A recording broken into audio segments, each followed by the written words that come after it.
ఎనిమిది వసంతాలు చూసినప్పుడు కొన్ని విపరీత ఆలోచనలు, అలాగే అత్యంత సున్నిత భావాలు రెండూ కలిసిన ఒక దృశ్య కావ్యంలా అనిపిస్తుంది.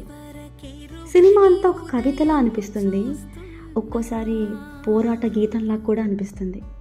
కథంతా ఒక అమ్మాయి చుట్టూనే తిరుగుతుంది అని అనిపిస్తుంది. కానీ చివరిగా కథలో ఒక రాజకుమారుడు వస్తాడు. అలాగే ఈ అమ్మాయి తన ఆశలు, ఆశయాలు, తన ప్రేమలు, ఇంకా పుస్తకాలు ఎంత అద్భుతంగా ఉంటుందో. చాలా కథల్లాగే ఉన్నా కూడా అందరి మనసుల్ని మెత్తగా కదిలించింది. సరిగ్గా చెప్పాలంటే సముద్రం పక్కన కూర్చొని సన్సెట్ చూస్తున్నట్టు అనిపిస్తుంది. ఇవన్నీ కాదు, ఒక్క మాటలోనే కావాలి అని అంటే 8 వసంతాలు. చాలా బాగుంది, మీరు తప్పగా చూడండి.